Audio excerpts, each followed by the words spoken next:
미선아, 오늘 내 생일이니까 말하는 건데. 나도 이제 좀 자유로워지고 싶어. 제가 정성스럽게 차린 생일상 위에 남편이 내민 건 몇 장의 서류. 이혼 신청서라고 적힌 차가운 활자가 촛불 아래 번져 보였어요. 갑자기 왜 이런 말을. 갑자기가 아니야. 계속 생각해왔어. 남편이 고개를 들 때 낯선 향수 냄새가 났어요. 술 냄새에 섞인 달콤함이 모든 걸 설명해 주었어요. 다른 사람 있어요? 4년. 뇌출혈로 쓰러진 시어머니를 밤낮 없이 돌보며 제 청춘을 바친 시간이었어요.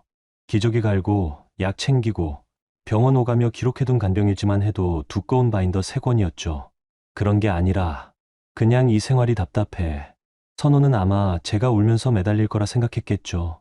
안 돼요. 다시 생각해봐요. 하면서 무릎 꿇고 빌 거라고요. 하지만 저는 조용히 서랍에서 도장을 꺼내왔어요. 그리고 제 서명란에 쿵 소리 나게 찍었습니다. 선호의 얼굴이 순간 사색이 되었어요. 입술이 파르르 떨리더군요. 뭐야, 정말 찍은 거야?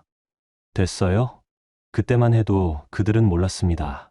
제가 4년 동안 얼마나 치밀하게 모든 걸 기록해뒀는지, 그리고 그 기록들이 얼마나 무서운 무기가 될 수 있는지. 여러분의 구독, 좋아요는 더 많은 사연을 만드는 힘이 됩니다. 안녕하세요. 저는 정미선이에요. 32이고요. 지금은 요양보호사로 일하고 있어요. 오늘 들려드릴 이야기는 제가 2021년부터 2024년까지 겪었던 일들이에요. 지금 생각해도 참 기가 막힌 일들이었는데, 그때는 정말 하루하루가 지옥 같았거든요. 2024년 11월 15일이었어요. 남편 이선호의 40번째 생일이었죠. 저는 아침부터 장을 보고 미역국을 끓였어요. 선호가 제일 좋아하는 갈비찜도 만들고, 잡채에 나물까지 정성스럽게 차렸죠. 시어머니는 뇌출혈 후유증으로 오른쪽이 마비되셔서 휠체어에 계셨는데, 제가 저녁 준비하는 걸 보시더니 어눌한 말씨로 말씀하셨어요. 미선아, 오늘 생일이구나. 네, 어머니. 선호가 좋아할 거예요. 저는 웃으며 대답했지만 사실 마음 한구석은 무거웠어요. 결혼한 지 6년, 그중 4년을 시어머니 간병으로 보냈거든요. 처음에는 당연한 일이라고 생각했어요.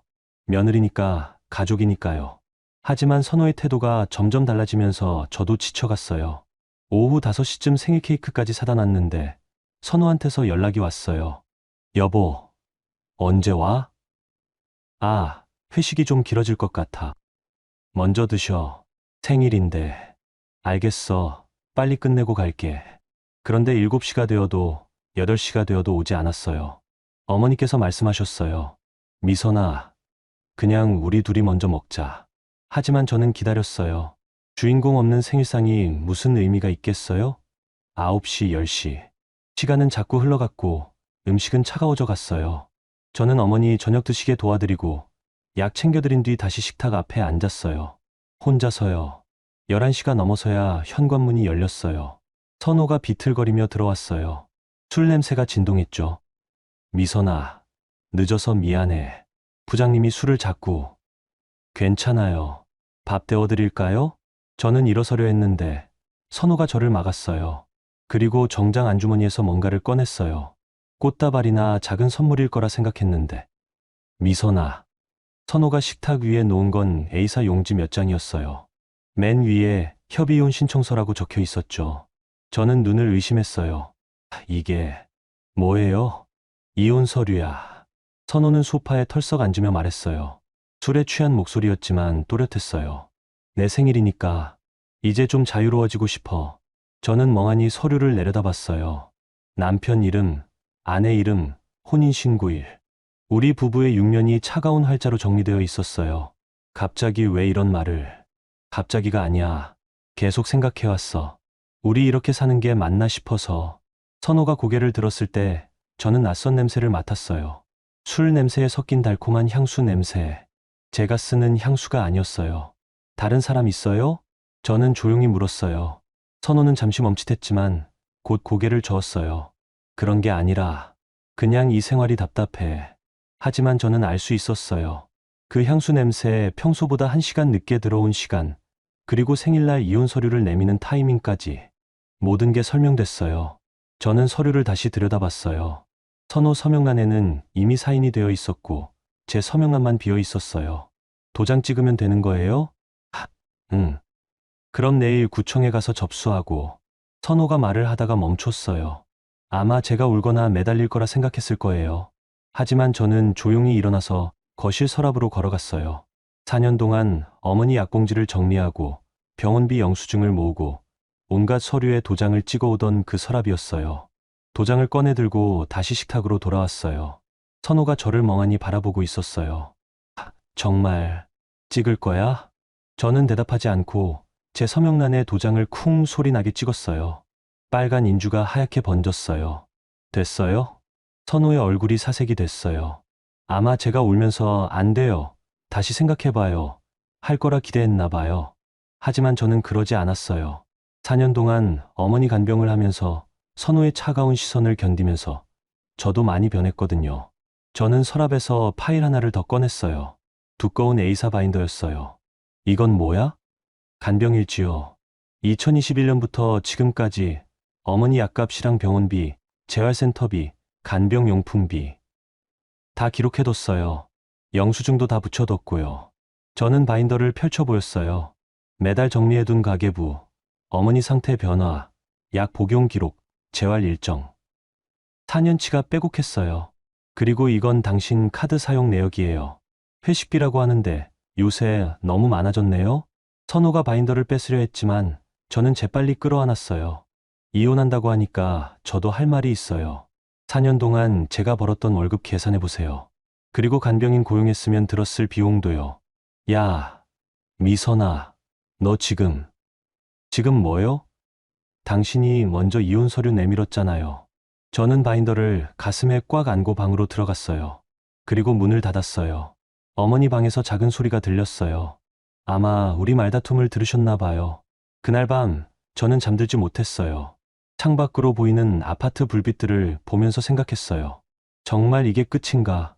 6년 결혼 생활이 4년 간병이 이렇게 끝나는 게 맞나? 하지만 동시에 다른 감정도 들었어요. 해방감 같은 거였어요. 이제 선호 눈치 보지 않아도 되고, 간병은 내가 알아서 해.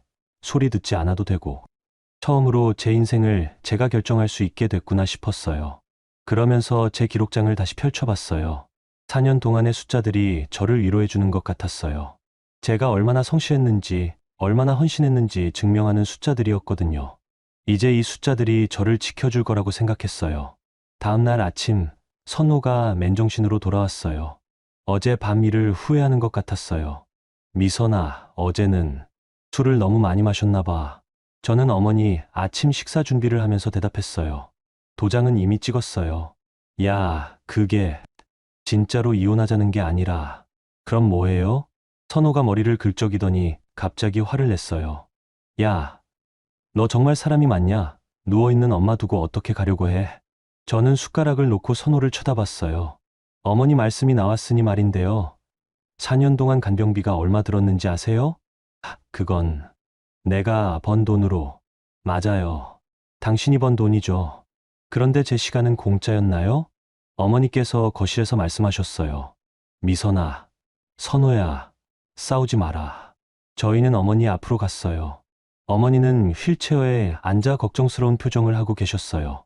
엄마, 미선이가 이상해. 갑자기 이혼한다고. 선호야, 그런 소리 하지 마라. 미선이가 얼마나 고생했는데. 어머니가 제 손을 잡으셨어요. 힘없는 왼손이었지만 따뜻했어요. 미선아, 고맙다. 내가 없었으면 나는 어쩔 뻔했니. 그때 초인종이 울렸어요. 선호 누나인 지한 형님이었어요. 어머, 무슨 일이야? 선호가 전화해서 급하게 오라고. 지한 형님은 들어오자마자 분위기를 파악했어요. 선호가 귓속말로 뭔가 설명하더니 형님이 저를 보며 말했어요. 미선아, 잠깐 밖에서 얘기 좀 할까? 저희는 아파트 계단으로 나갔어요. 형님이 제 어깨를 토닥이며 말했어요. 미선아, 남편이 술 먹고 한 소리 가지고 그렇게 진짜로 받아들이면 어떡해? 해? 형님, 저는 선호도 잘못했어. 그런데 어머니는 어떻게 할 거야? 간병인 고용하면 한 달에 얼마나 드는지 알아? 형님의 말이 계속 이어졌어요. 미선아, 참고 살아. 요즘 남자들이 다 그래. 스트레스 받으면 이상한 소리 하고 시간 지나면 괜찮아질 거야. 저는 고개를 저었어요. 형님, 이번엔 다른 것 같아요. 왜? 다른 여자라도 있어? 저는 어제 밤 맡았던 향수 냄새를 떠올렸어요. 하지만 확실하지 않은 건 말하고 싶지 않았어요. 그냥 감이 와요. 형님이 한숨을 쉬었어요. 그래도 한 번 더 생각해봐. 어머니 때문에라도. 집으로 돌아와서 선호와 형님이 거실에서 작은 소리로 뭔가 상의하고 있었어요. 저는 제 방에서 기록장을 다시 정리했어요. 혹시 모르니까 복사본을 만들어두는 게 좋겠다 싶었거든요. 점심때가 되어서 나왔는데 선호가 저를 부르더군요. 미선아, 앉아봐. 탁에 앉으니 선호가 진지한 표정으로 말했어요. 어제는 내가 잘못했어. 그런데 정말로 이혼할 생각은 아니었어. 그럼 왜 서류까지 준비해왔어요? 그건 그냥 겁주려고. 저는 어이가 없었어요. 겁주려고요? 이혼 서류를 겁주는 용도로 써요? 아니, 그게 아니라 요즘 너무 답답해서. 뭐가 답답해요? 선호가 목소리를 높였어요. 이 생활이 답답하다고. 매일 병원, 약국, 집, 이것만 반복하고. 친구들이랑 술 한잔 마시면 눈치 주고. 언제 눈치 줬어요? 맨날 주잖아. 어머니 약 시간이에요. 재활치료 시간이에요. 저는 기록장을 가져왔어요. 그리고 펼쳐서 선호 앞에 놓았어요. 여기 보세요. 지난달 당신이 회식비로 쓴 돈이 85만 원이에요. 어머니 약값이 12만 원, 재활센터비가 20만 원인데. 이게 말이 돼요? 야, 그건 내가 번 돈이잖아. 맞아요. 당신이 번 돈이죠. 그럼 제 시간은 뭐예요? 제가 4년 동안 포기한 커리어는 뭐고, 제 인생은 뭐예요? 저는 계속 페이지를 넘기며 보여줬어요. 여기 2022년 3월, 어머니가 폐렴으로 입원하셨을 때. 저는 3주 동안 병원에서 밤샘 간병했어요. 당신은 회사 일이 바빠서 주말에만 잠깐 왔죠. 그때는 정말 바빴어. 여기 2023년 7월, 어머니가 재활치료 받을 때. 매일 오전 9시부터 오후 2시까지 병원에서 기다렸어요.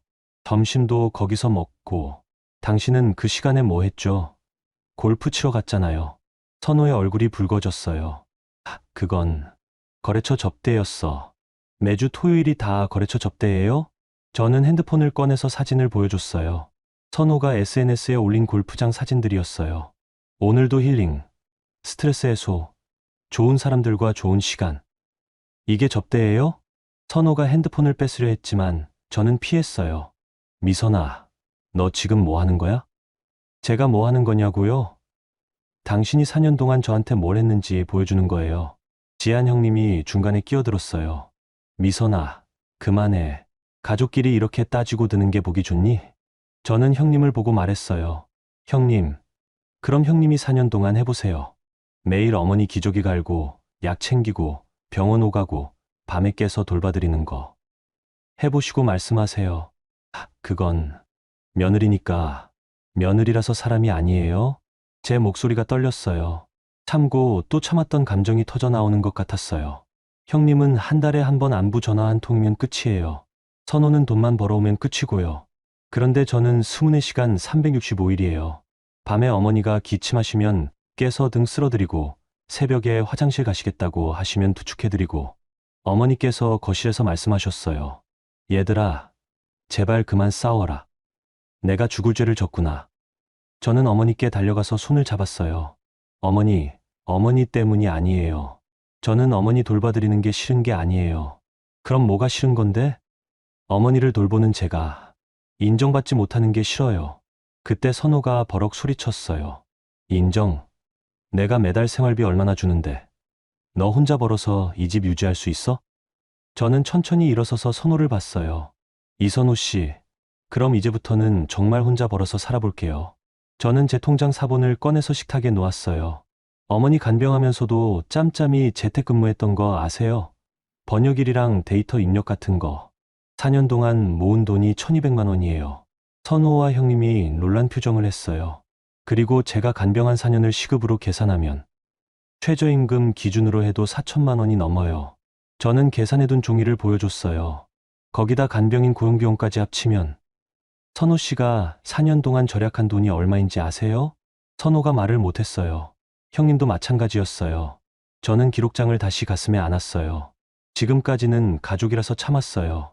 그런데 이제 가족이 아니라고 하시니까 저도 할 말이 생겼네요. 그날 오후 저는 복사 가게에 가서 모든 기록을 복사했어요. 그리고 USB에도 따로 저장해뒀어요. 뭔가 더 큰 일이 생길 것 같은 예감이 들었거든요. 집에 돌아오니 선호가 전화를 하고 있었어요. 응, 조금만 더 기다려줘. 곧 정리될 거야. 누구랑 통화하는 걸까요? 목소리가 평소와 달랐어요. 더 다정했고 더 간절했어요. 그때부터 저는 알았어요. 이혼 서류는 진짜였구나. 그리고 선호에게는 정말 다른 사람이 있구나. 그날 밤 저는 제 인생 계획을 다시 세웠어요. 혼자 살 준비를 시작해야겠다고 생각했어요. 한 달 후 선호의 본격적인 공격이 시작됐어요. 그는 저를 완전히 악역으로 만들 계획이었던 것 같아요. 어느 날 아침 제 핸드폰에 카톡이 왔어요. 가족 단톡방이었어요. 선호, 지한 형님, 그리고 친정 쪽 가족들까지 모두 들어있는 방이었죠. 메시지를 확인하는 순간 저는 어지러웠어요. 선호가 올린 글이었어요. 미선이가 엄마 간병비를 빼돌렸습니다. 증거 첨부해요. 그 아래 스크린샷들이 있었어요. 제 통장 입출금 내역이었는데 마치 제가 어머니 간병비를 제 통장으로 빼돌린 것처럼 편집되어 있었어요. 미선아, 이게 뭐야? 친정 엄마에게서 전화가 왔어요. 엄마, 이건 조작된 거예요. 조작. 그럼 이 통장 내역은 뭐고? 저는 급하게 설명했어요. 하지만 선호가 워낙 교묘하게 편집해서 마치 제가 어머니 약값을 제 통장으로 빼돌린 것처럼 보였어요. 엄마, 제가 직접 가서 설명드릴게요. 미선아, 엄마는 내가 그런 아이가 아니라고 믿어. 그런데 다른 사람들은 어떻게 생각할까? 핸드폰을 끊고 나니 현실이 실감났어요. 선호가 정말로 저를 매장시키려 한다는 걸 알았거든요. 오후에 지한 형님이 집에 왔어요. 미선아, 나 좀 보자. 네, 형님. 이 일을 어떻게 해결할 거야? 해결요? 저는 잘못한 게 없는데요. 형님이 한숨을 쉬었어요. 미선아, 지금 상황이 얼마나 심각한지 알아? 동네에서 소문이 다 났어. 무슨 소문이요? 내가 시어머니 간병비를 빼먹었다고. 그래서 이혼한다고. 저는 기가 막혔어요. 형님, 제가 언제? 아니야. 나는 내가 안 그럴 걸 알아. 그런데 사람들은 모르잖아. 형님이 가방에서 종이봉투를 꺼냈어요. 이거 좀 줘봐. 뭐예요? 내가 정리한 기록장. 나 한번 보자. 저는 주저했어요. 왜 기록장을 보고 싶어 하는 걸까요? 형님, 이건 의심하지 마. 내가 너 편에서 증거를 정리해 주려고 그래. 결국 저는 기록장을 건네줬어요. 형님이 꼼꼼히 훑어보더니 말했어요. 미선아, 이거 복사본 있어? 네, 따로 만들어뒀어요. 다행이네. 그럼 이거 좀 빌려갈게. 회계사 친구한테 보여줘서 정확한 계산을 받아올게. 저는 안심했어요. 형님이 도와주시는 거라고 생각했거든요. 그런데 그날 저녁 이상한 일이 생겼어요. 아파트 관리사무소에서 전화가 왔어요. 정미선 씨 맞으세요? 네. 주민 신고가 들어와서요. 어르신 학대 의심 신고가. 네. 어르신 학대요? 한번 확인차 방문해도 될까요? 저는 어리둥절했어요. 누가 이런 신고를 했을까요? 관리사무소 직원과 구청 사회복지사가 함께 왔어요. 그들은 어머니 상태를 확인하고 집 안을 둘러봤어요. 어르신, 며느리분이 잘 돌봐드리고 있나요? 어머니께서 말씀하셨어요. 미선이는 천사 같은 애야. 나 때문에 고생만 시켰는데. 어머니의 말씀을 듣고 사회복지사는 안심한 것 같았어요. 집 안도 깨끗하고 어르신 상태도 좋네요. 그런데 신고가 들어온 이유가 있을 텐데. 누가 신고했는지 알 수 있나요? 익명 신고라서 죄송합니다. 그들이 돌아간 후 저는 불안했어요. 이 모든 게 우연일까요?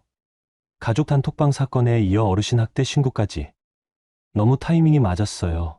다음 날 더 충격적인 일이 벌어졌어요.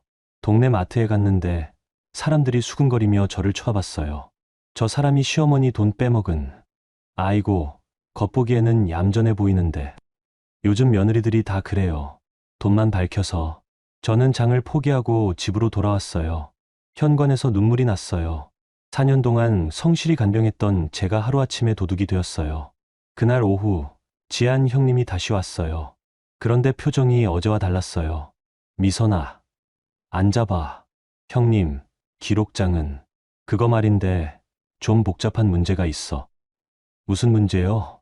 형님이 가방에서 기록장을 꺼냈는데 몇 페이지가 없어졌어요.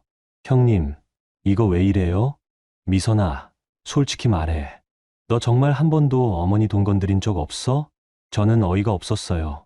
형님이 지금 저를 의심하세요? 의심하는 게 아니라 여기 계산이 안 맞는 부분이 있어. 형님이 남은 페이지를 보여줬어요. 여기 봐.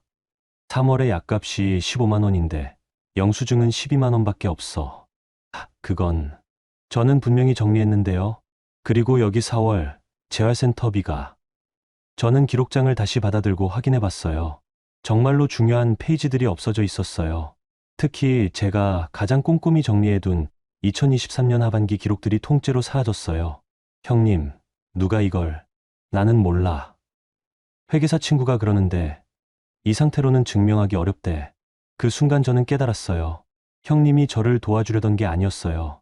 오히려 증거를 없애려고 기록장을 빌려간 거였어요. 형님, 설마. 미선아, 이 일이 커지면 우리 가족 모두 피해야. 그냥 조용히 넘어가자. 조용히 넘어가라고요? 제가 뭘 잘못했다고요? 잘못했다는 게 아니라 어차피 이혼할 거면 서로 상처 주지 말고 깔끔하게 하자는 거야. 저는 분노가 치밀어 올랐어요. 하지만 증거가 없어진 상황에서 뭘 할 수 있겠어요? 형님이 진짜 원하는 게 뭐예요?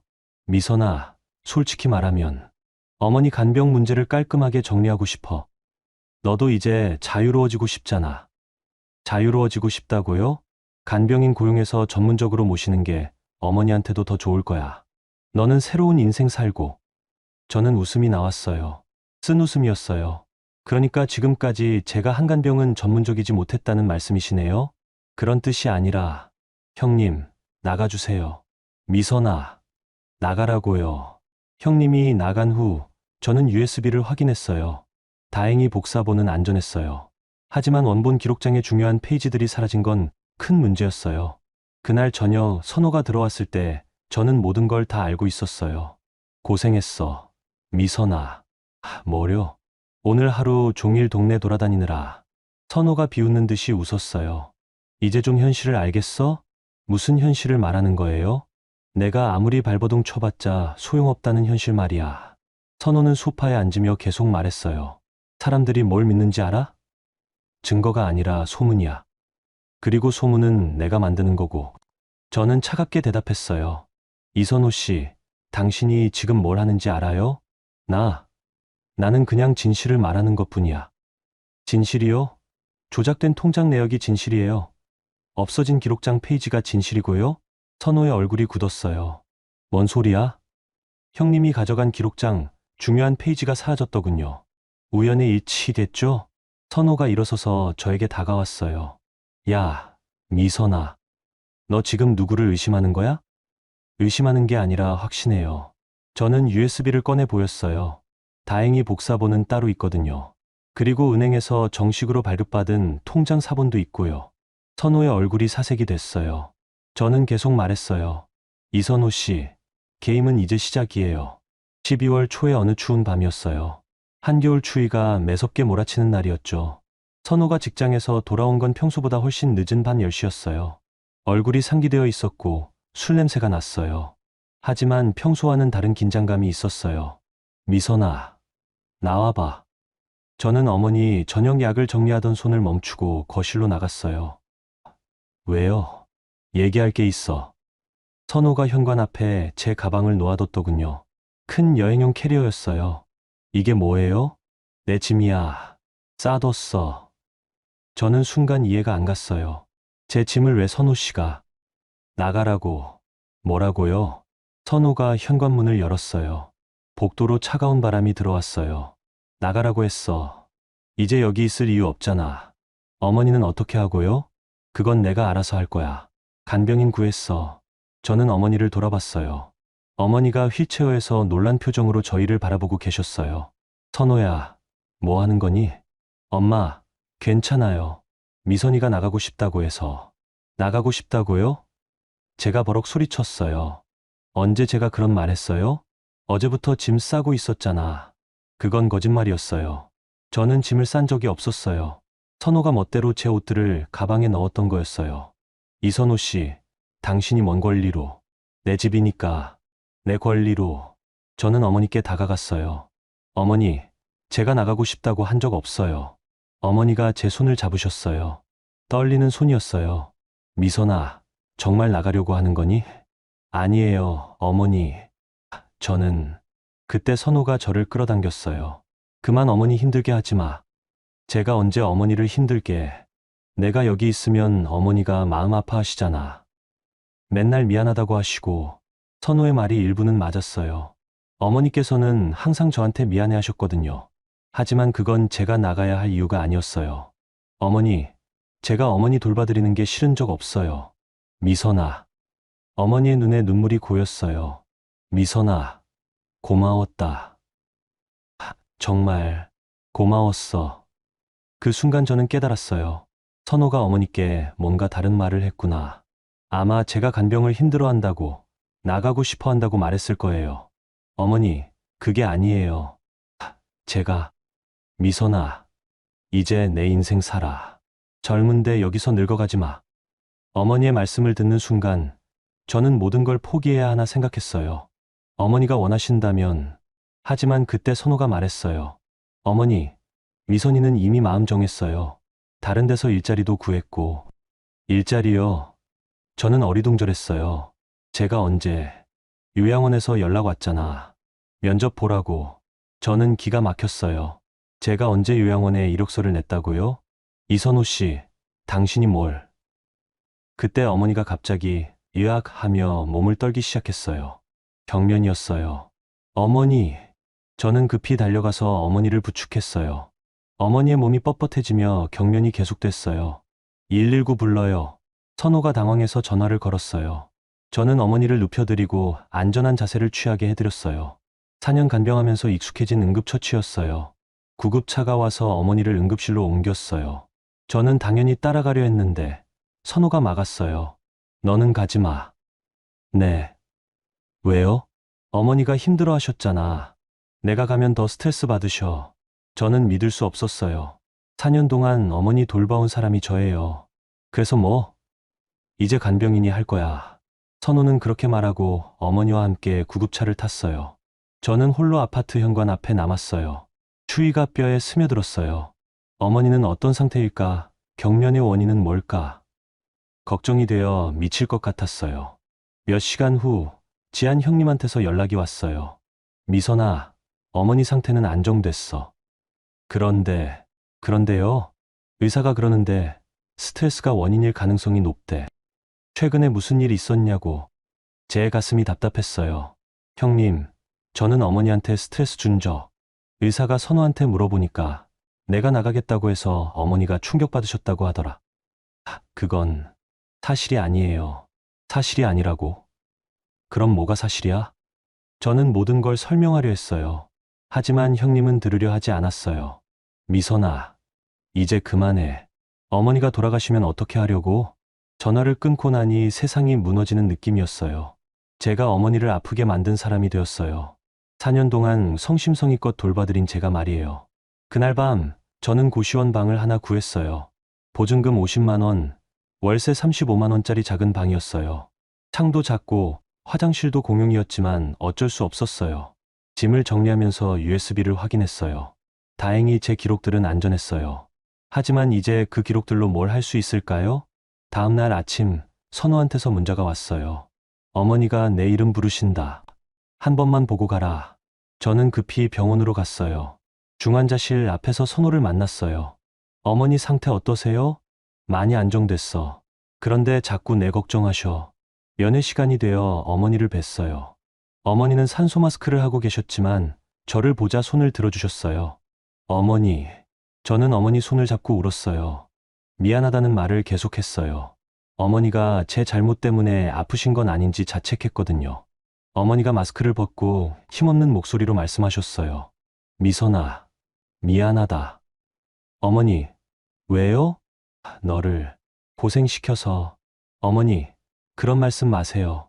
미선아, 이제 내 인생 살아라. 어머니의 말씀이 가슴에 박혔어요. 어머니도 선호 말을 믿고 계신 거였어요. 제가 나가고 싶어 한다고. 연애 시간이 끝나고 나오는데 복도에서 선호가 다른 사람과 전화하는 소리가 들렸어요. 응, 드디어 집에서 나갔어. 이제 우리가 편하게 만날 수 있겠다. 제가 다가가자 선호가 급히 전화를 끊었어요. 누구랑 통화해요? 회사 동료야. 회사 동료가 저희 집 일을 왜? 야, 미선아. 너 이제 남집 일에 왜 관심이야? 남집 일이라고요. 6년 동안 함께 살았던 집이, 4년 동안 어머니를 돌봤던 집이, 이제 남의 집이라고요. 그날 저는 깨달았어요. 선호에게 저는 이미 존재하지 않는 사람이었어요. 그리고 제가 없는 새로운 삶을 계획하고 있다는 거요. 고시원으로 돌아가는 길에 저는 결심했어요. 이제 정말로 제 인생을 살아야겠다고. 4년 동안 모든 걸 희생했지만 결국 아무도 인정해주지 않았어요. 그렇다면 이제는 정말로 저 혼자 살아야겠다고 생각했어요. 하지만 그와 동시에 화도 났어요. 제가 왜 이런 취급을 받아야 하는지, 4년 간병이 왜 이렇게 무시당해야 하는지, 억울함과 분노가 치밀어 올랐어요. 고시원 침대에 누워서 생각했어요. 이대로 포기할 것인가, 아니면 제가 받은 상처에 대해 정당한 보상을 요구할 것인가. 그때 제 핸드폰에 USB가 보였어요. 4년 동안의 모든 기록이 담긴 USB였어요. 저는 그 순간 결심했어요. 이제 정말로 싸워보자고. 감정이 아니라 사실과 증거로, 법과 원칙으로 싸워보자고. 선호가 저를 무시하고 내쫓았지만 저는 포기하지 않을 거예요. 제가 받을 것은 받을 거예요. 어머니에게도 진실을 알려드리고 싶었어요. 제가 나간 게 아니라 쫓겨난 거라고. 그리고 제가 어머니를 버린 게 아니라고요. 그날 밤부터 저는 본격적인 계획을 세우기 시작했어요. 이혼 소송 준비, 재산 분할 청구, 그리고 선호의 숨겨진 비밀들을 찾아내는 일까지. 여러분, 미선 씨의 이야기 어떻게 듣고 계신가요? 정말 가슴이 답답하고 화가 나죠. 4년 동안 시어머니를 성심성의껏 돌봤는데 하루아침에 도둑 취급받고 집에서 쫓겨나다니. 그런데 미선이는 포기하지 않았어요. 가지고 있던 모든 기록을 무기로 반격을 준비하기 시작했거든요. 과연 미선이가 어떻게 상황을 뒤집을까요? 이어지는 이야기도 계속 들어봐 주세요. 시퀀스 5 6천만 7천자. 2025년 2월, 제가 고시원에서 혼자 지낸 지 2달이 지났어요. 처음엔 정말 막막했어요. 하지만 점차 제 페이스를 찾아가고 있었어요. 어느 날, 동네 노인복지관에서 공고를 봤어요. 간병 경력자를 위한 요양보호사 교육과정 무료 지원이라는 내용이었어요. 저는 그날 바로 신청했어요. 복지관 상담실에서 강문태라는 분을 만났어요. 40대 중반 정도 되어 보이는 차분한 인상의 남자분이었어요. 정미선 씨 맞으시죠?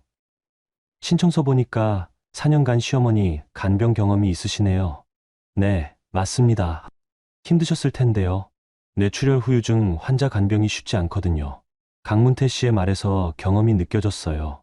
강 선생님도 간병 경험이 있으신가요? 저는 예전에 대학병원 재활센터에서 일했어요. 원무팀에 있다가 지금은 여기서 실무자로 일하고 있습니다. 무언가 사연이 있어 보였지만 자세히 묻지는 않았어요. 간병하면서 기록을 정리해 두셨다고 하던데 그런 자료가 남아 있나요? 네, USB에 다 저장해 뒀어요. 한번 볼 수 있을까요? 교육과정 개별 맞춤을 위해서요. 저는 USB를 가져와서 보여줬어요. 강문태 씨가 제 기록들을 보더니 놀란 표정을 했어요. 정말 체계적으로 정리하셨네요. 이 정도면 웬만한 요양시설 간호 기록보다 더 상세해요. 별게 아니에요. 그냥 습관적으로. 아니에요. 이건 정말 대단한 거예요. 특히 이 부분. 강문태 씨가 가리킨 곳은 약물 복용 기록과 부작용 관찰 내용이었어요. 의료진도 놓칠 수 있는 디테일까지 기록하셨네요. 혹시 의료 관련 공부를 하셨나요? 아니요. 그냥 어머니가 아프시면 안 될까 봐서요.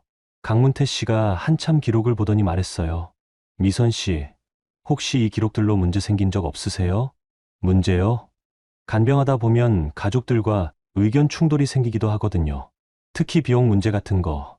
저는 잠시 망설였어요. 하지만 강문태 씨가 진심으로 걱정해 주는 것 같아서 조금씩 이야기했어요. 사실 지금 이혼 소송 준비 중이에요.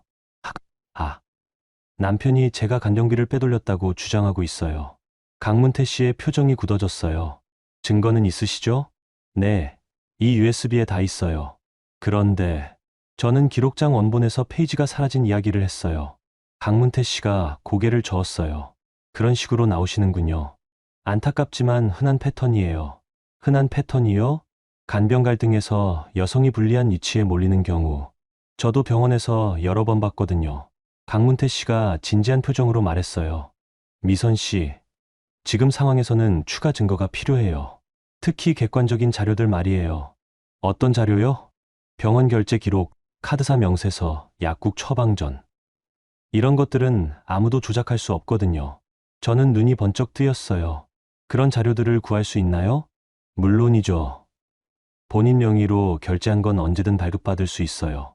그리고 강문태 씨가 잠시 망설이더니 말했어요. 혹시 시어머니 분이 입원하셨던 병원이 어디인가요? 대학병원 재활센터예요. 아, 제가 예전에 있던 곳이네요. 거기서 치료 동의서나 보호자 서명 같은 거 확인해 볼 수 있을 것 같은데요. 그런 게 왜 중요해요? 간혹 보호자 서명을 위조하는 경우가 있거든요. 특히 보험 처리나 치료 방향 결정할 때 저는 뭔가 이상한 느낌이 들었어요. 선호가 혼자 병원에 가서 서류를 처리한 적이 몇 번 있었거든요. 강 선생님, 그런 자료들 어떻게 확인하나요? 일단 정식으로 요청해 보세요. 환자 가족이니까 권한은 있어요. 만약 거부당하면 다른 방법을 생각해 보죠. 그날부터 저는 체계적으로 증거 수집에 나섰어요. 우선 4년간 제가 결제한 모든 카드 내역을 신청했어요. 병원, 약국, 의료용품 구매. 생각보다 많은 자료가 나왔어요. 특히 놀라운 건 제가 기억하지 못하는 결제 내역들이 있었어요. 어머니 약값으로 처리된 건데 실제로는 전혀 다른 용도였던 거죠. 카드사에서 받은 상세 내역을 보니 2023년 8월에 약국에서 15만 원이 결제되어 있었어요. 그런데 그날 어머니 약값은 실제로 8만 원이었거든요. 나머지 7만 원은 뭐였을까요? 저는 그 약국에 직접 가봤어요. 혹시 이 날짜에 결제된 내역 확인할 수 있나요? 약사가 컴퓨터를 확인해 보더니 말했어요. 이날 어르신 약이랑 남성용 건강기능식품이 함께 결제됐네요. 남성용 건강기능식품이요? 네, 가격이 7만 원인 걸로. 영양제 종류예요. 저는 기가 막혔어요. 선호가 자기 건강식품을 어머니 약값으로 처리해 온 거였어요. 그리고는 나중에 제가 간병비를 빼돌렸다고 주장한 거죠. 이런 식으로 하나씩 확인해 보니 수상한 결제 내역이 더 많았어요. 어머니 간병용품이라고 해서 구매한 건데 실제로는 선호가 쓰는 물건들이었던 거죠. 더 충격적인 건 병원 기록이었어요. 강문태 씨의 도움으로 어머니의 치료 기록을 확인해 봤는데 몇 개의 서명이 이상했어요. 이 서명들, 필체가 다른 것 같은데요? 강문태 씨가 자세히 보더니 고개를 끄덕였어요. 맞는 것 같네요. 이건 명백한 위조예요. 위조라고요? 보세요. 여기 2023년 10월에 재활치료 동의서, 보호자 서명이 되어 있는데 이게 정말 미선 씨 서명인가요? 저는 그 서명을 보고 깜짝 놀랐어요. 제 이름으로 되어 있는데 제가 쓴 글씨가 아니었어요. 저는 이런 서명 한 적 없어요. 그럼 누가? 저희는 서로 쳐다봤어요. 답은 뻔했죠. 선호가 제 서명을 위조해서 치료 동의서를 작성한 거였어요. 아마 제가 병원에 못 간 날에 혼자 가서 처리한 모양이에요. 강 선생님, 이거 문제가 되나요? 당연히 문제죠. 보호자 서명 위조는 심각한 법적 문제예요. 특히 의료 관련 서류는 더욱 그래요. 저는 점점 확신이 들었어요. 선호가 저를 몰아내기 위해 계획적으로 준비해온 일이라는 거요. 그날 저녁 저는 요양보호사 교육 신청서를 냈어요. 이제 간병은 더 이상 희생이나 의무가 아니라 제대로 된 값을 받는 전문적인 일이 될 거예요. 강문태 씨가 마지막에 말했어요. 미선 씨, 앞으로 힘든 싸움이 될 거예요. 그런데 포기하지 마세요. 진실은 반드시 드러나거든요.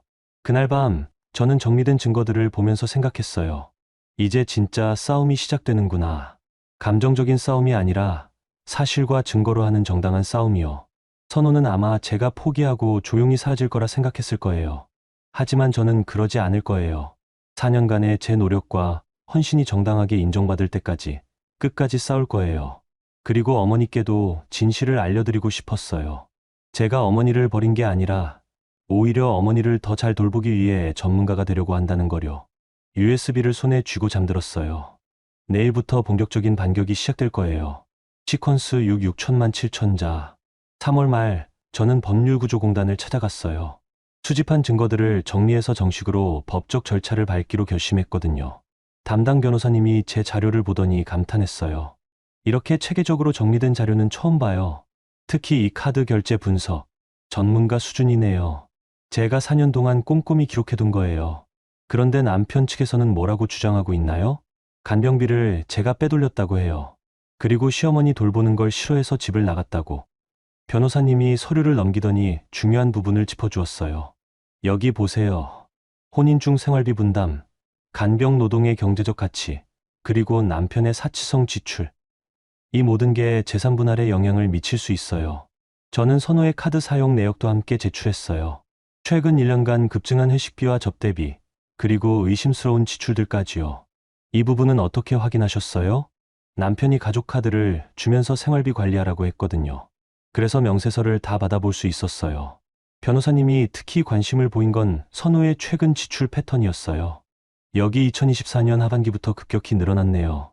특히 이 신서아라는 이름으로 계좌이체된 금액들. 그게 누군지 몰라요. 아마 회사 관련 사람인 것 같은데. 금액이 상당하네요. 한 달에 200만 원씩. 이건 회사 업무로 보기엔 너무 큰 금액이에요. 저도 그 부분이 의심스러웠어요. 신서아라는 사람에게 왜 이렇게 많은 돈을 보냈을까요? 법률구조공단에서 나와서 저는 본격적으로 선호의 금전거래를 추적해보기로 했어요. 혹시 다른 여자와의 관계인지 확인하고 싶었거든요. 그 과정에서 뜻밖의 발견이 있었어요. 선호 회사에 내부 감사가 들어갔다는 소식이었어요. 동네에서 우연히 만난 선호 동료의 아내한테서 들었어요. 요즘 우리 남편이 스트레스를 너무 받아서 회사에 감사가 들어와서 난리래요. 감사요? 영업팀 접대비 관련해서 뭔가 문제가 있나 봐요. 저는 순간 번개가 치는 것 같았어요. 선호의 급증한 접대비와 회사 감사. 혹시 연관이 있을까요? 집에 돌아와서 선호의 카드 내역을 다시 자세히 봤어요. 그리고 놀라운 사실을 발견했어요. 접대비로 처리된 많은 항목들이 실제로는 개인적인 용도였던 거예요. 예를 들어 거래처 접대라고 되어 있는데 시간과 장소를 보니 데이트 코스였어요. 강남의 고급 레스토랑, 호텔 라운지, 심지어 커플 마사지샵까지. 더 충격적인 건 신서아에게 보낸 돈이 선호 개인 계좌가 아니라 회사 법인카드로 처리된 것들이 있었어요. 아마 선호가 접대비를 빼돌려서 개인적으로 쓴 모양이었어요. 저는 이 정보를 변호사님께 알렸어요. 이거 문제가 될 수 있을까요? 당연하죠. 회사 돈을 개인적으로 유용한 건 횡령이에요. 그리고 접대비 허위 신고는 세무상 문제도 될 수 있고요. 그럼 이 자료를 어떻게 활용할 수 있을까요?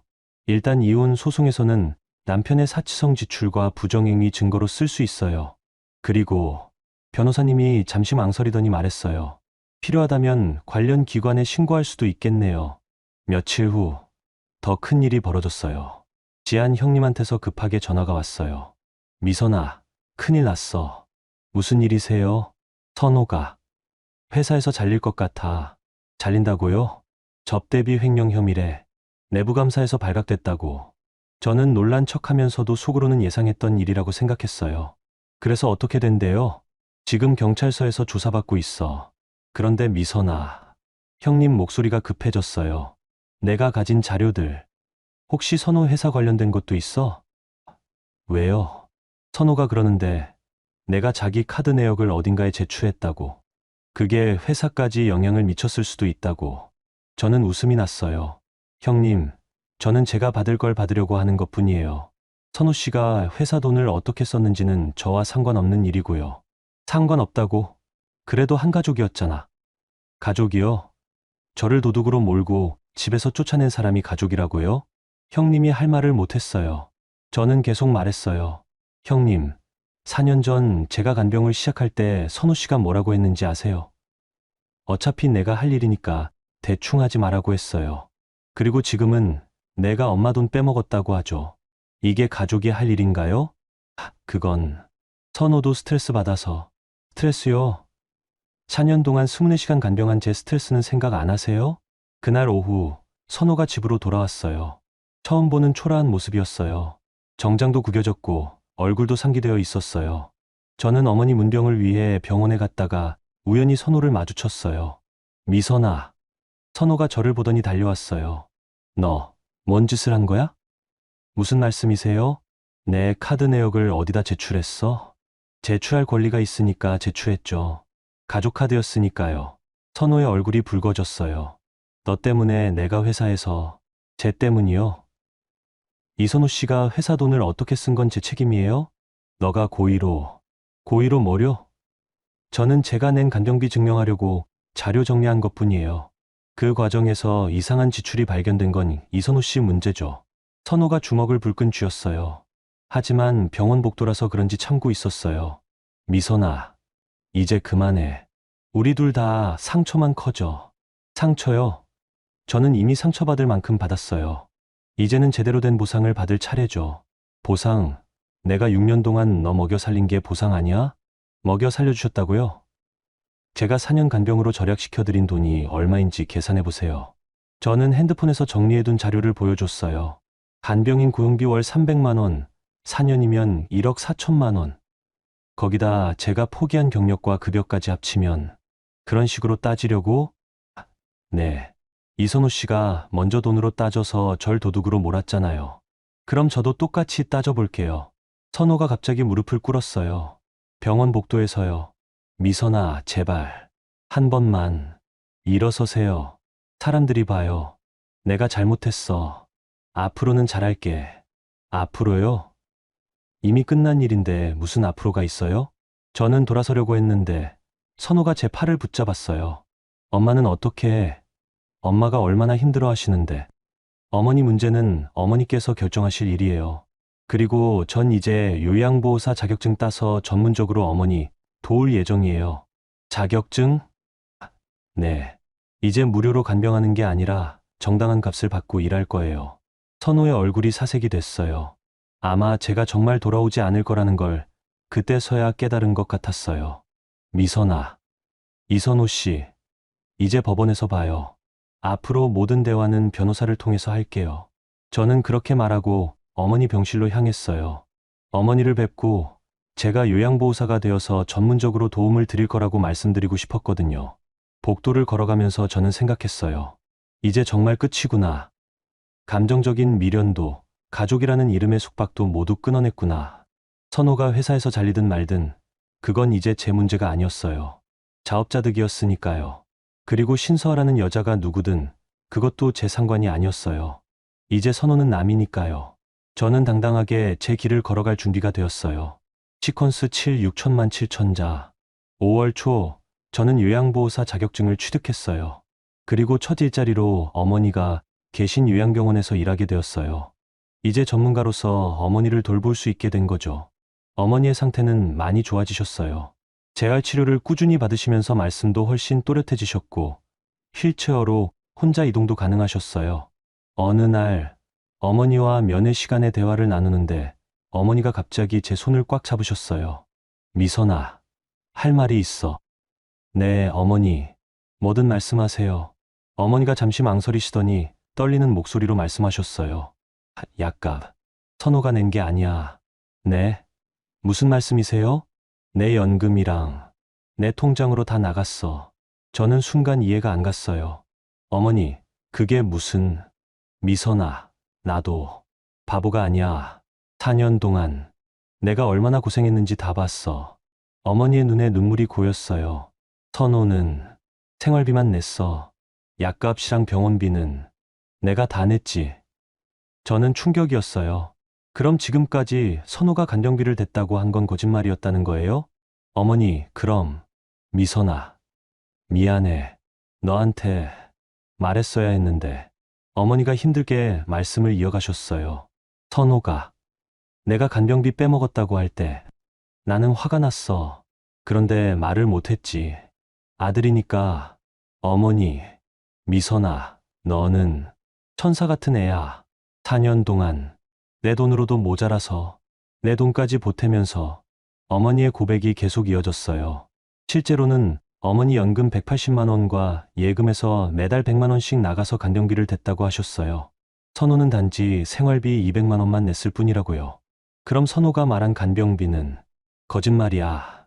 모든 게 거짓말이었어. 저는 어머니를 안아드렸어요. 4년 동안 억울했던 마음이 한 번에 풀리는 느낌이었어요. 어머니, 왜 진작 말씀 안 하셨어요? 아들이 망가질까 봐서. 그때 어머니가 더 큰 이야기를 해주셨어요. 미선아, 또 하나 말해줄 게 있어. 뭐예요?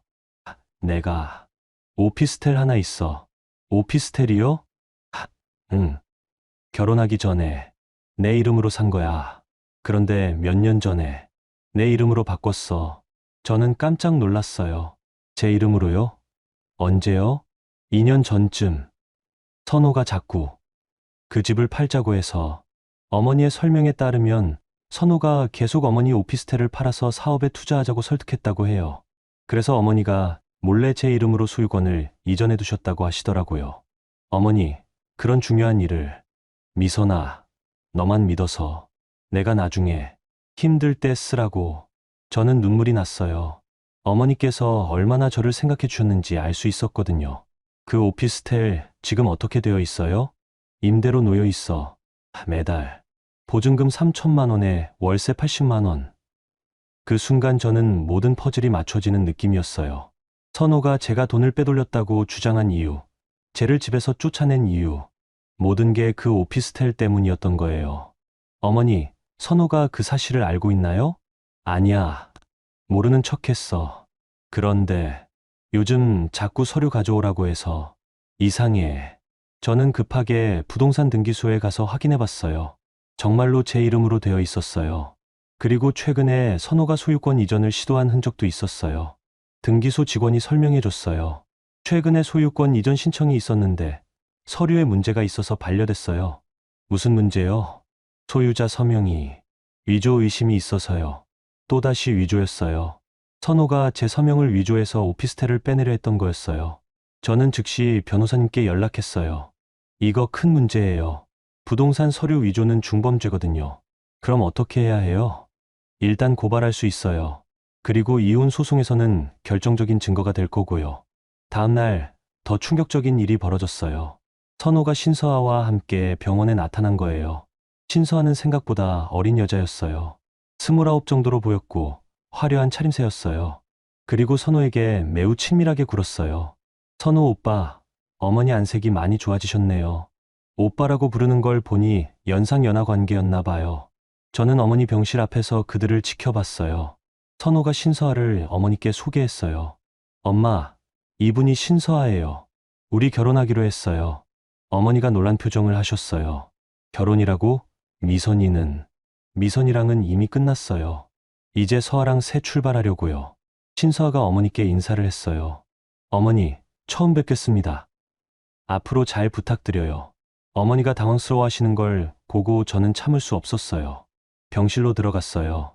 실례합니다. 제가 나타나자 선호와 신서아가 놀랐어요. 미선아, 너 왜? 저는 여기 직원이에요. 요양보호사로 일하고 있거든요. 신서아가 저를 위아래로 훑어보더니 말했어요. 아, 미선 언니시네요. 많이 들었어요. 언니라고 부르는 것도 어색했지만 그 말투가 묘하게 비꼬는 느낌이었어요. 들으셨다고요? 뭐요? 선호 오빠한테 들었죠. 간병하는 게 힘들어서 나가셨다고. 저는 어머니를 보셨어요. 어머니가 고개를 저으며 말씀하셨어요. 아니야. 미선이는 쫓겨난 거야. 엄마. 선호가 당황했지만 어머니가 계속 말씀하셨어요. 미선이는 4년 동안 나를 정성껏 돌봐줬어. 그런데 내가 도둑으로 몰았잖아. 신서아의 표정이 굳어졌어요. 오빠, 이게 무슨 소리예요? 아니야, 서아야. 엄마가 착각하시는 거야. 저는 더 이상 참을 수 없었어요. 신서아 씨, 혹시 최근에 선우 씨한테서 많은 돈을 받았나요? 갑자기 무슨 카드 내역 보니까 신서아 씨 이름으로 계속 돈이 나갔더라고요. 한 달에 200만 원씩. 신서아가 선우를 쳐다봤어요. 오빠, 이게 뭐예요? 아니야, 서아야. 그건. 그리고 그 돈이 회사 접대비로 처리됐다는 거 알고 계세요? 선우의 얼굴이 사색이 됐어요. 야, 미선아, 너 지금 뭐 하는 거야? 사실을 말하는 거예요. 신서아 씨도 알 권리 있잖아요. 자기가 받은 돈이 횡령한 거라는 거려. 신서아가 뒤로 물러섰어요. 오빠, 설마. 정말이에요? 서아야, 잠깐만. 설명할게. 설명은 필요 없어요. 저 가야겠어요. 신서아가 화를 내며 나가려고 하는데 선호가 붙잡았어요. 서아야, 제발. 얘기 좀 들어봐. 들어볼 게 뭐 있어요? 저 때문에 오빠가 회사에서 잘렸다는 거잖아요. 아니야, 그게 아니라. 하지만 신서아는 듣지 않고 나가버렸어요. 선호가 쫓아가려다가 제게 돌아와서 화를 냈어요. 너 때문이야. 너 때문에 다 망가져. 쟤 때문이요? 이선호 씨가 한 일의 결과를 저한테 떠넘기지 마세요. 어머니께서 말씀하셨어요. 선호야, 이제 그만해. 미선이한테 더 이상 상처 주지 마라. 선호가 어머니를 보더니 무너지는 표정을 했어요. 아마 모든 계획이 틀어졌다는 걸 깨달은 것 같았어요. 그날 저녁 저는 집에서 모든 상황을 정리해봤어요. 어머니의 고백, 오피스텔 소유권, 선호의 위조 시도, 그리고 신서아의 배신까지. 판세가 완전히 뒤바뀌었어요. 이제 선호는 갈 곳이 없을 거예요. 하지만 저는 복수보다는 어머니가 편안해 하시는 걸 보고 안심이 됐어요. 이제 어머니도 진실을 말씀하셨으니까요. 시퀀스 8 6천만 7천자. 7월 말 법원 조정실에서 마지막 만남이 있었어요. 그동안 모든 증거와 사실들이 정리된 상태였어요. 선호는 초라한 모습이었어요. 회사에서 잘린 후 일자리도 구하지 못했고 신서아에게도 버림받았어요.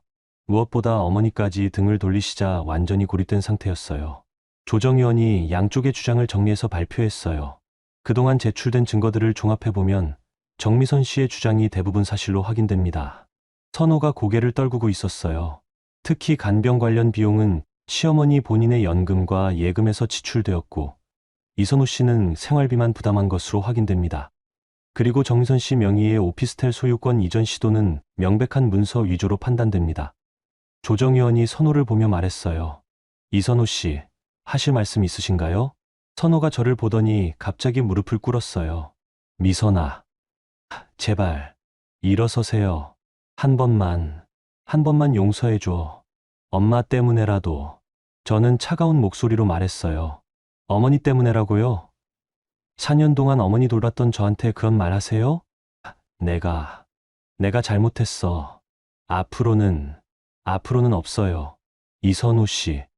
선호가 계속 매달렸어요. 우리 다시 시작할 수 없어? 내가 달라질게. 달라진다고요? 4년 동안 기회는 충분했어요. 그런데 이선호 씨는 저를 도둑으로 몰고 집에서 쫓아냈잖아요. 그건 화가 나서요. 그럼 제가 4년 동안 받은 상처는 뭐예요? 저는 일어서서 창밖을 봤어요. 이선호 씨, 지난 6년, 아니, 특히 지난 4년 동안 저는 정말 최선을 다했어요. 어머니 돌보는 것도, 당신 뒷바라지하는 것도. 알아, 정말 알아. 그런데 결국 제가 받은 건 뭐예요? 도둑이라는 누명이고, 어머니를 버리고 간다는 오해고, 하루아침에 집에서 쫓겨나는 굴욕이었어요. 저는 선호를 똑바로 봤어요. 이선호 씨, 저는 이제 당신에게 더 이상 제 시간과 감정을 쓰고 싶지 않아요. 미선아, 지난 4년, 아니 6년으로 제가 멍청했던 값은 충분히 치렀어요. 이제 저는 당신을 모르고 살 거예요. 조정위원이 최종 조정안을 발표했어요. 저는 오피스텔 소유권을 확보하고 4년간의 간병비 일부를 위자료로 받게 되었어요. 그리고 선호의 문서 위조에 대해서는 별도 고발 조치를 보류하는 조건이었어요. 법원을 나오면서 저는 깊게 숨을 쉬었어요. 정말로 모든 게 끝났구나. 선호가 뒤쫓아왔어요. 미선아, 정말 이게 끝이야? 네, 끝이에요. 그럼. 어머니는 제가 전문적으로 돌봐드릴 거예요. 요양보호사로서 말이에요. 요양보호사로? 네. 이제 무료 간병이 아니라 정당한 값을 받고 일하는 거예요. 선호의 얼굴이 복잡해졌어요. 그럼. 나는? 그건 이선호 씨 문제예요. 저는 더 이상 상관없어요. 그렇게 말하고 저는 돌아섰어요. 새로운 인생이 기다리고 있었거든요. 한 달 후, 저는 정식으로 어머니가 계신 요양병원에서 전담 요양보호사로 일하게 되었어요. 이제 어머니를 며느리가 아닌 전문가로서 돌보게 된 거죠. 어머니가 말씀하셨어요. 미선아, 이제 마음이 편하구나. 왜요? 내가 제대로 된 대접받으면서 일하는 게. 저는 어머니의 손을 잡았어요. 어머니, 제가 어머니 돌보는 건 일이기도 하지만 여전히 마음에서 우러나는 거예요. 고맙다. 미선아. 어느 날 병원에서 새로운 환자 가족을 만났어요. 저와 비슷한 상황의 며느리였어요. 시어머니 간병으로 지쳐있고 가족들의 인정은 받지 못하고 저는 그분께 조언을 해줬어요. 기록을 남기세요. 모든 걸 다 기록하고 영수증도 잘 보관하시고요. 왜요? 나중에 본인을 지켜줄 거예요. 감정으로는 이길 수 없어요. 하지만 사실과 증거로는 이길 수 있거든요. 그분이 고마워했어요. 저는 제 경험이 다른 사람들에게도 도움이 될 수 있다는 걸 깨달았어요. 저녁에 혼자 집으로 돌아가면서 생각해 봤어요. 정말 많은 일이 있었구나. 4년 동안의 간병, 모욕과 배신, 그리고 마지막 반격까지. 하지만 후회는 없었어요. 오히려 더 강해진 느낌이었어요. 혼자서도 충분히 살 수 있고, 제가 원하는 방식으로 살 수 있다는 자신감이 생겼거든요. 그리고 무엇보다 어머니와의 관계도 더 좋아졌어요. 이제는 의무가 아니라 선택으로 어머니를 돌보니까 마음도 편하고 보람도 더 커졌어요. 가끔 동료들이 물어봐요. 전 남편이 다시 연락하면 어떻게 할 거예요? 저는 웃으며 대답해요. 그럴 일은 없을 거예요. 이제 저는 정말로 다른 사람이거든요. 실제로 선호의 소식은 들리지 않았어요. 아마 어디선가 새로운 삶을 시작했겠죠. 그것도 선호의 몫이에요. 저는 이제 제 길을 걸어가고 있어요. 요양보호사로서, 그리고 한 명의 독립적인 여성으로서요. 오피스텔 임대료로 생활비는 충분하고 요양보호사 일로 용돈도 벌 수 있어서 경제적으로도 안정되었어요. 무엇보다 마음이 편해졌어요. 어제는 복지관에서 만난 강문태 씨에게서 연락이 왔어요. 미선 씨, 요양보호사 교육 강사해볼 생각 없으세요? 실전 경험이 풍부하시니까. 저는 흔쾌히 수락했어요. 제 경험을 다른 분들과 나눌 수 있다면 좋겠다고 생각했거든요. 특히 간병 기록 정리하는 방법, 가족과의 갈등 해결 방법 같은 실질적인 도움을 줄 수 있을 것 같아요. 지금 이 순간, 저는 정말 행복해요. 혼자서도 충분히 잘 살고 있고, 의미 있는 일도 하고 있고, 무엇보다 제 자존감을 되찾았거든요. 4년 전, 간병을 시작할 때는 상상도 못했던 일들이에요. 하지만 결과적으로는 더 나은 사람이 된 것 같아요. 이제 저는 누구에게 의존하지 않고, 누구에게 무시당하지 않으면서 살 수 있어요. 그리고 그게 정말 소중한 거라는 걸 깨달았어요. 내일도, 모레도 저는 제 길을 당당하게 걸어갈 거예요. 엔딩 운영자 메시지 70만 900자. 여러분, 오늘 미선 씨의 이야기 어떠셨어요? 정말 마지막엔 속이 시원했죠. 4년 동안 시어머니를 정성껏 돌봤는데 도둑 취급받고 집에서 쫓겨났던 미선이가 결국에는 모든 진실을 밝혀내고 새로운 인생을 시작하게 되었잖아요. 가장 인상 깊었던 건 미선이가 감정적으로 싸우지 않았다는 거예요. 대신 4년 동안 꼼꼼히 기록해둔 자료들로 사실과 증거로 맞서 싸웠죠. 그리고 마지막에는 요양보호사라는 전문직으로 당당하게 자립했고요. 살다 보면 우리도 미선이처럼 억울한 일을 당할 때가 있어요. 가족이라는 이름으로 사랑한다는 이유로 희생을 강요받기도 하죠. 그런데 진짜 사랑은 상대방을 인정하고 존중하는 거라고 생각해요. 일방적인 희생을 당연하게 여기는 건 사랑이 아니라 이용이거든요. 미선이 이야기에서 배울 수 있는 교훈이 있다면 자신을 지키는 건 이기적인 게 아니라는 거예요. 그리고 기록의 힘이 얼마나 중요한지도 알 수 있었죠. 감정만으로는 이길 수 없지만 명확한 사실과 증거가 있으면 진실은 반드시 밝혀지거든요. 여러분도 혹시 비슷한 상황에 있으시다면 미선이처럼 포기하지 마세요. 여러분의 노력과 헌신은 반드시 정당하게 인정받을 자격이 있거든요. 그리고 때로는 혼자 서는 것도 용기라는 걸 기억해 주세요. 오늘 이야기가 여러분께도 작은 위로와 지혜가 되었으면 좋겠습니다. 구독과 좋아요도 부탁드립니다. 감사합니다.